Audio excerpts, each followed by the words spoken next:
Okay, I think we're off to a good start here this week. With the beginning of practice and our preparation here for Villanova.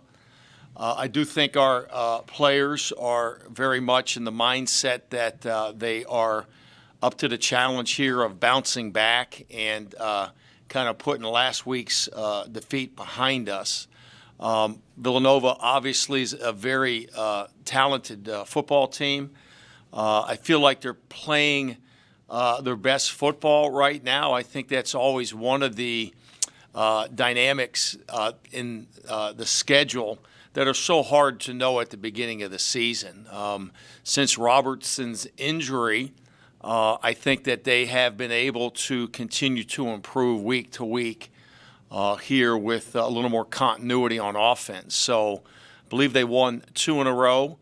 And I do sense that they're playing again with more confidence, and they look to be a lot more similar to what you're accustomed to seeing. They're the same. A lot of the faces are the same, especially on defense, where they lead the league in a couple of defensive statistical categories. So, we're going to have to play real well to win.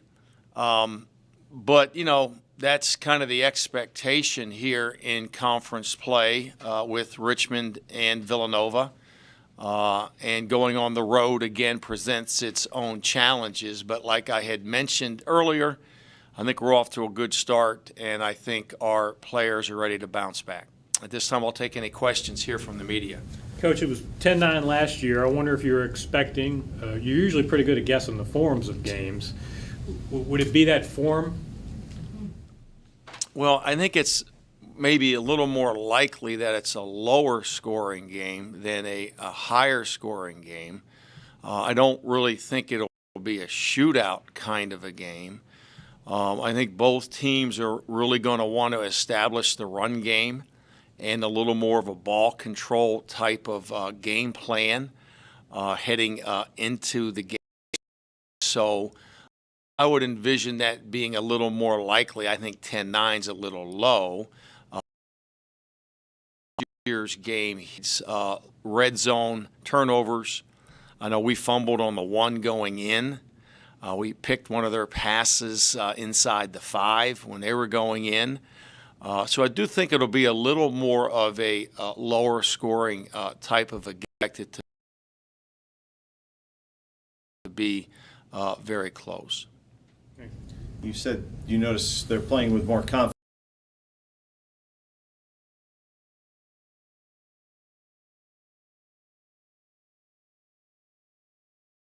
And that doesn't mean that they're not up for giving us their best game, but you just never know how that all plays out.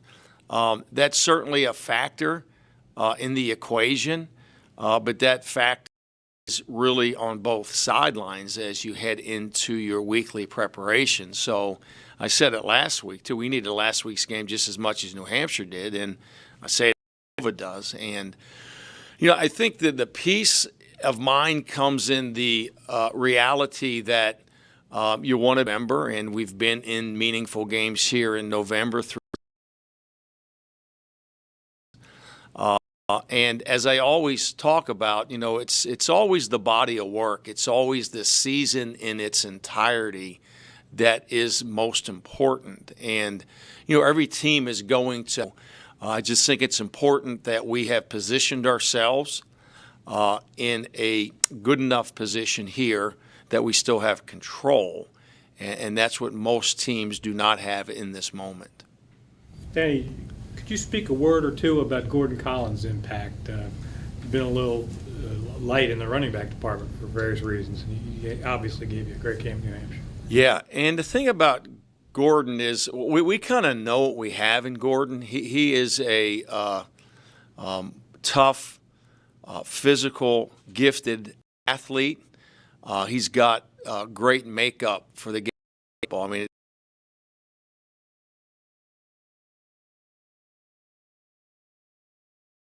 easy for others, his peers, to respect that in him. And, and when you're kind of sitting behind Seth and Jacoby, I think that time may have been deferred toward later, or in the circumstances and injury at that position, he has found himself ready and very much available. When Seth got hurt, we took Jacoby off of the return game, and we immediately inserted Gordon Collins at kickoff return, and we haven't looked back. I mean, we've designed some things for him specifically, but he's got a really, really bright future, and we certainly are going to need him here as we look to close out the season. Seth back Saturday? I mean, I really can't. I mean, he's better than he was a week ago. Yesterday was the first day that it looked to me like there could be a chance that he could come back to play. He got hurt in the first half of the Rhode Island game, high ankle sprain, and it's just been nagging and nagging. And yes, it was not 100%, but I do think this week there could be a. With regard to last week's game, Kyle, Lauletta's played so well all season long. Did you feel maybe one of those games was coming his first year starting? Well, I think there's a lot of factors, with that. I had mentioned a little earlier this week that we've had so much success throwing the ball down the field that I think his comfort level was extremely high with doing that. And with that came a little of he thought he can get some of those throws in there that maybe in theory were not well advised. So I think that factored in a little bit, and again, being totally fair to Kyle, Kyle's as banged up as a quarterback can be without being injured. He's a banged up football player right now as he heads into week whatever here of the season, So he's taken, a lot of hits. He's taken a lot of snaps. We've run him more this year than I probably would have thought we would have had to run him.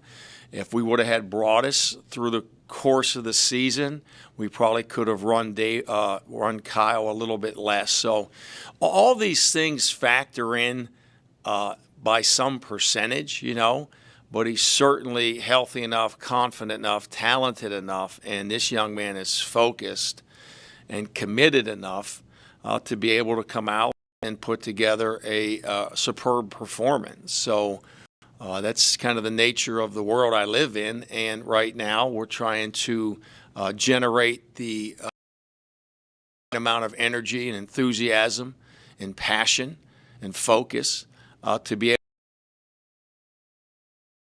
this weekend, and that'd be a great feeling to be able to say that heading home on the bus.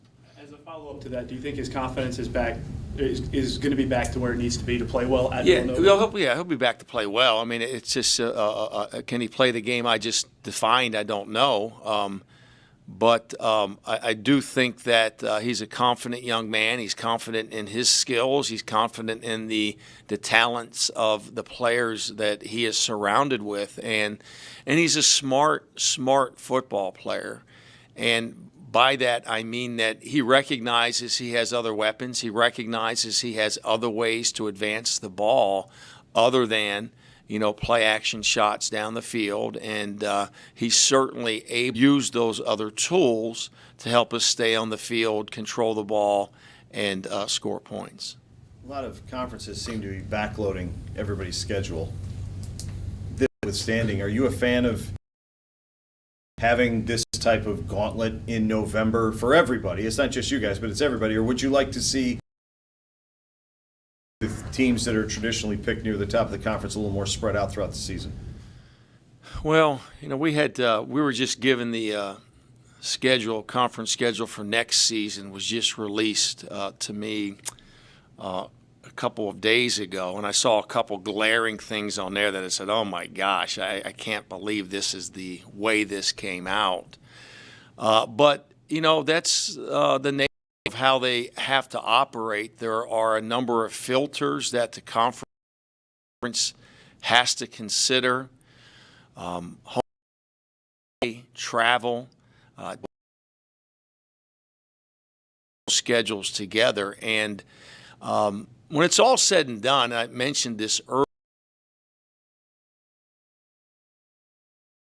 the opponent will be like when you're getting ready to play them. Our conference right now, some teams that have struggled early in the year are all of a sudden playing really good football. They may be out of the race, but they're playing really good football.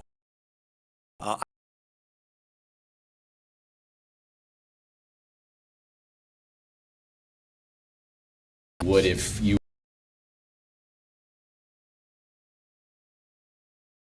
if you had a one particular strength more.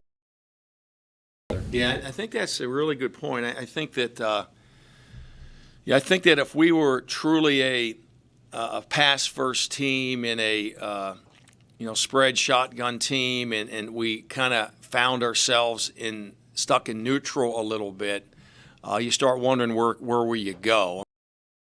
What do we go to now? And I do think that we've been able to run the ball pretty consistently this season. Statistically, defenses in our league. But there is some peace in knowing that we can't hand the ball off, and we can control the ball in the ground game. And with Jacoby's season that he's putting together, I think it's really special. Gordon's showing us that he's very, very capable of in knowing that. Ability to control the ball will be the biggest factor in winning the football game. And, unlike a week ago where we turned it over 5 times, you're out controlling the ball when you're doing that. Winning that turnover battle. Everybody plays 8 league games, excuse me, which means you miss 3 opponents every year. Do you ever give much thought to who you're missing compared to who Team B is missing, who Team C is missing, as we lean into the wire here? Yeah. And again, I don't do that now. I do that like at the beginning of the year, at the end of the year. But I did reference that the CAA office sent out some information. I maybe wasn't supposed to say they did. I'm fine with that. Okay. So I get in trouble for all kinds of things. So they sent out some information about our schedules for next year. And again, they do a great job. There's no criticism here. They do a great job. You got a grid, and you can look at that. There's 3 grids. You can look at it any way you want. You can look at it from everybody's schedule, cross and matched, home and away, home and away. Then you have the ability to see everybody's not playing for the next 2-year rotation. And then in the following year, just things that in terms of how my program can be impacted.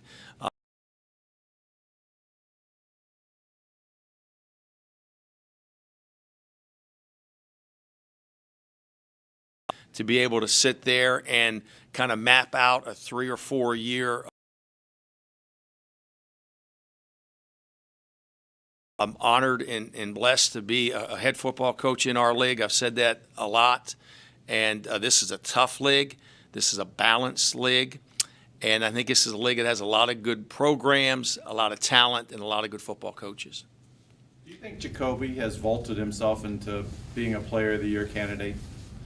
Yeah, that's a good question. I have been emailed my grid, my form to fill out all of my nominations.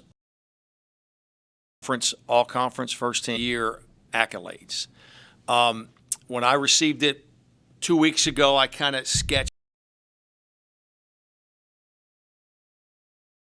There are a couple of blanks that I have not filled in.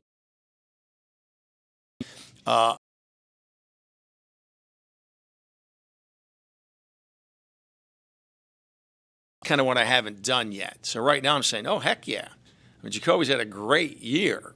Now, who am I comparing him to?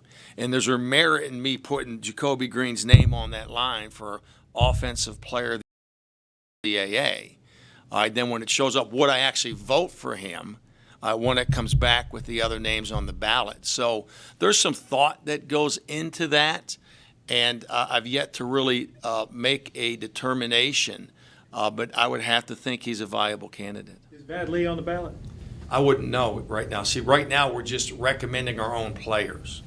to the league. Would you consider him for all conference player of the year? Of course. I didn't know if his limited number of games would Yeah, influence. but Coach Withers would have to nominate him first.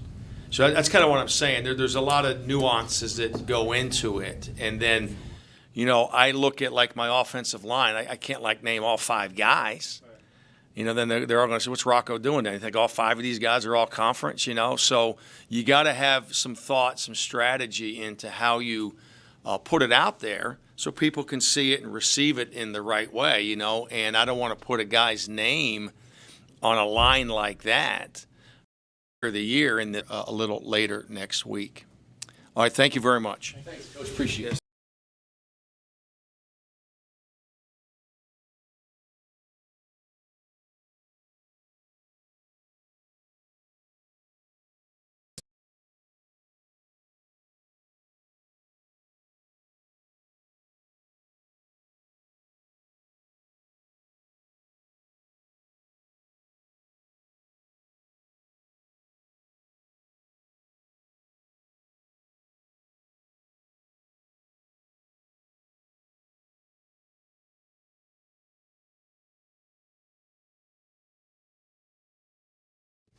Hey, Devin, from a transfer's point of view, does it take 3 or 4 or 5 to get everything figured out? You seem to be making more of an impact lately. I mean, even with coming in the spring, there's definitely a need for actual games. I mean, I went from a 4-3 defensive end playing on an edge to a 3-4 and more of a 2-gap system. So there's definitely an adjustment, but I feel like I'm coming along out the team and the defense more and more.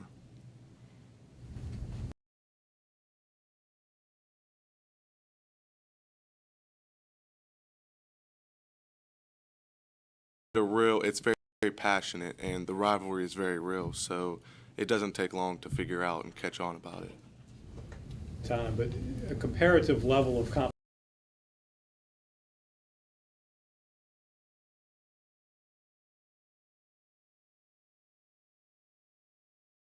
And that's not the thing at all. I would just say the size of the players. The offensive FBS level, the skill players are a little bit bigger, but the speed of the game is still the same. The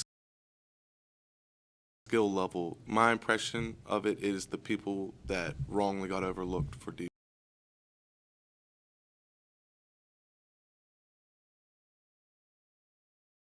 Likes to lose, and it puts us in a situation where we have to win these last 2 games if we want to win the conference championship. That it makes us in essence, from here on out, every game's a playoff game. Every game's a must-win. So we're taking the same approach from here to the rest of the season. Gordon, how long do you hang on plus? I get it out of my system relatively quickly. It's on to the next one, you know. We won 7 in a row, of course, and then we end up losing. I mean, but it happens.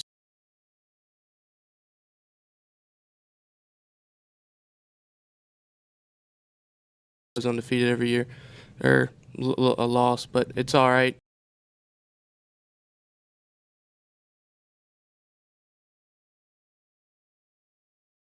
Ball and keep control of it while we're playing the game, but also know that you got a quarterback who can